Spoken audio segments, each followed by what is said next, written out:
hold on.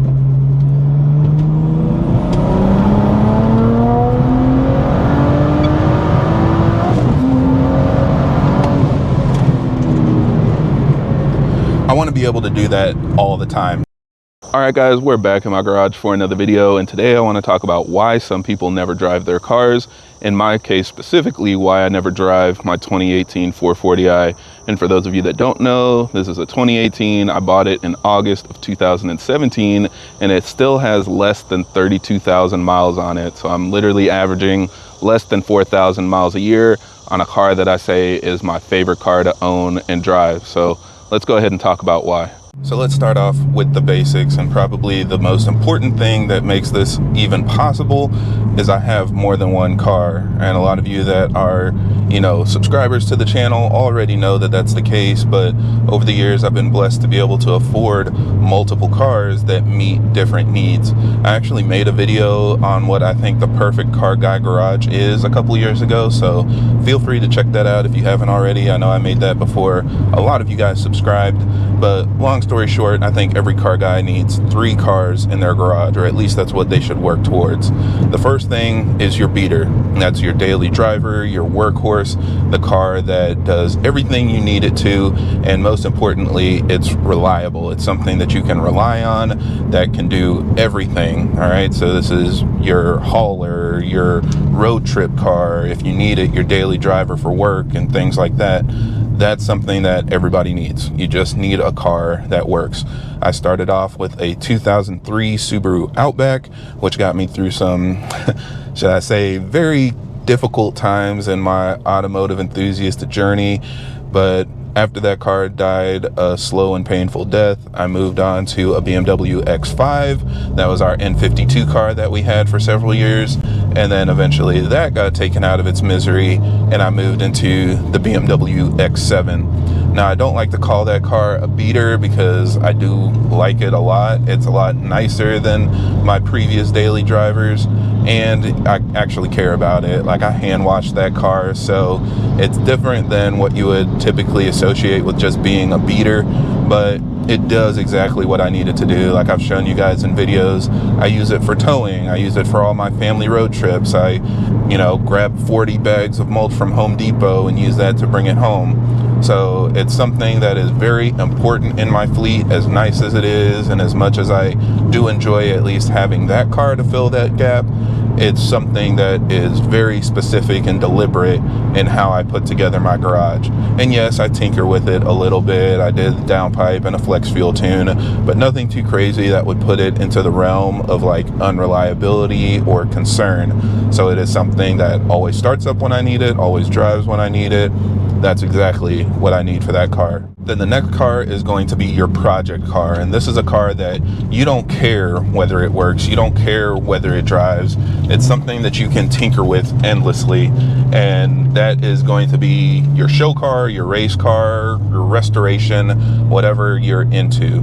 So for me, that's my 340i. Before that, I had the Jetta that I had completely built for track use, stripped it out and everything.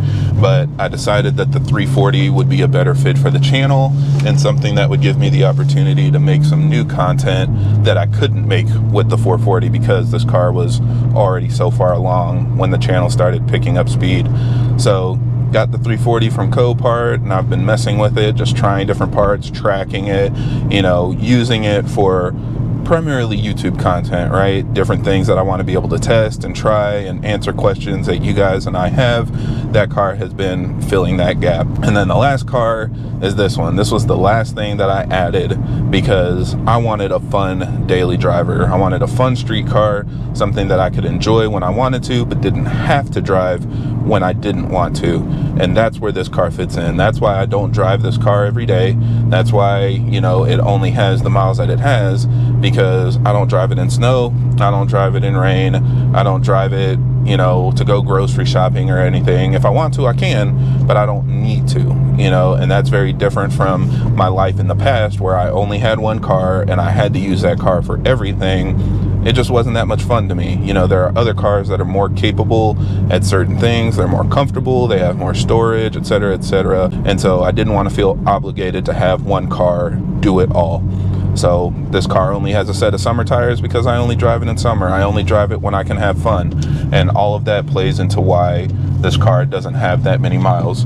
But at the end of the day, if you're like me and most car guys, you want more than one car. And that means you're not going to drive every single car every single day to every single thing that you're doing. So every car that you add is going to cut down the average yearly mileage by a little bit. It'll cut it in half or a third or whatever. As you add more, the number will keep dropping. And that's basic math of why we're here today. Now, the second reason, and another thing that kind of bugs me, is people don't acknowledge that most of the miles they put on their car are driving to work. Okay, and most of the people that are out there saying, oh, I've got 20,000 miles a year or 30,000 miles a year, they don't admit that they're realtors and they got to drive to different houses every day, or they're traveling salesmen, or they live 80 miles from work, so they put on almost 200 miles a day just driving to and from work. And there's nothing wrong with that. I've been in that situation, but I just don't see that being the flex that people think it is when they say they put so many miles on their car just because they're sitting at 70 miles an hour on cruise control in traffic all day. That is cool. It's fine that you get to drive your car more, but I don't go to work every day. Actually, ever since 2020, the world shut down, and there was a while where I wasn't going to work at all. And now I only go to work about 3 days a week. That's excluding vacations and other things that I have going on. So I just don't put as many miles on my car, even in the summer, on days where I normally would drive it, because I don't have anywhere to go. Now, I do try to take more opportunities to drive at places that I enjoy. I go to car shows and car meets and night meets and all that stuff. So I do get to enjoy driving it a little more on weekends and stuff like that. But when majority of your driving is to and from work, if you don't go to work every day, if you work from home, or if you have, the kind of job where you don't have to do that, your mileage drops pretty significantly. And that's always something that I ask people when they say they put so many miles on their car, like, how far do you live from work?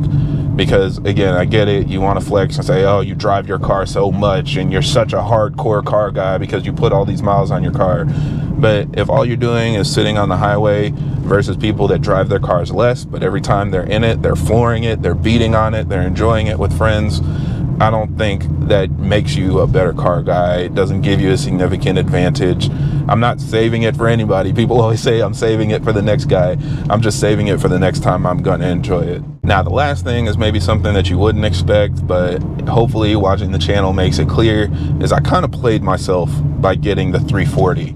It was intended just to be a project and something to use for the channel, and I ended up driving that car a lot.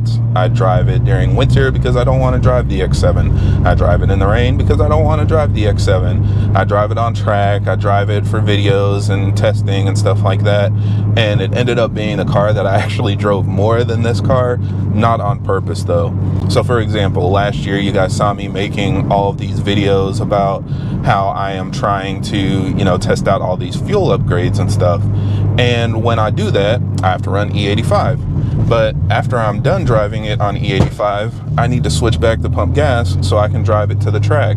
And so what that means is over and over, I'm switching the car to E85, then trying to run it out on the street to switch back to pump gas. And that takes multiple weeks because I don't drive to work every day.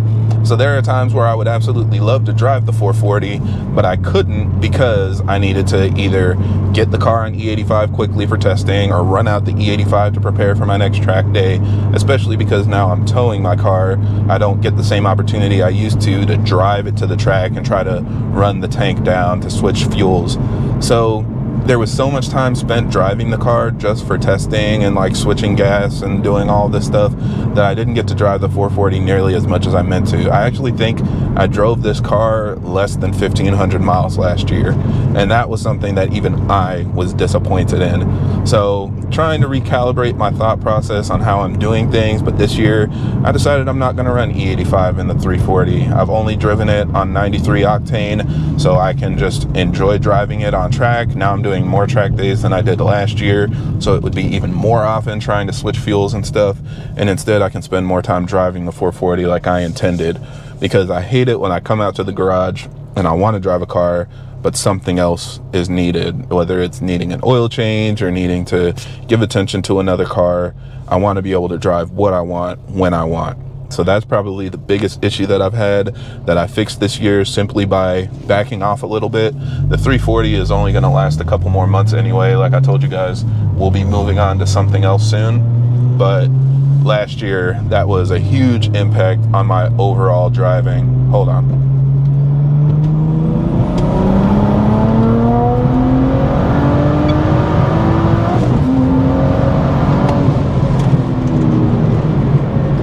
I want to be able to do that all the time, at least whenever I want to, right? I don't want to have to think about another car that I need to drive for some specific reason. So yeah, leaving the 340 on pump gas this year. I know it's not as exciting and everybody wants the extra, 150 horsepower or whatever that you get with ethanol. But for my own personal enjoyment, I'm going to keep that car on pump gas and keep this car on E85 because this one is a lot more fun to me. So yeah, I mean, hopefully this answers any question you guys might have. Like I said, this is very specific to my case, but I think it matches a lot of people in my situation that don't put thousands and thousands of miles on their cars. Pretty much every single time you're going to be talking to somebody that has multiple cars, uses those cars for specific reasons, probably has a daily driver or beater or something that they use for most situations, and in that sense they're able to just drive their car when they want to. And if you don't drive to work every day, or you don't live 60, 70, 80 miles away from work, you don't really have a lot of reasons to drive your car unless you want to. And when you want to, you do it. And I think that's really the point of the matter. It's not the total number of miles or how people say miles per gallon. It's miles per gallon. How do you use your car? Are you pushing it? Are you enjoying it? And if you're doing that, I think you made it. You're doing exactly what you need to do. There's no other metric that can dictate whether you're doing what you're supposed to do with your car. So that's my spiel for the day, kind of getting on a soapbox a little bit, but hopefully, you guys agree. If not, we can continue the argument or constructive conversation. But otherwise, that's it for this video. So thank you guys for watching, and I hope this helps. And if you have any other questions or comments, leave them down below.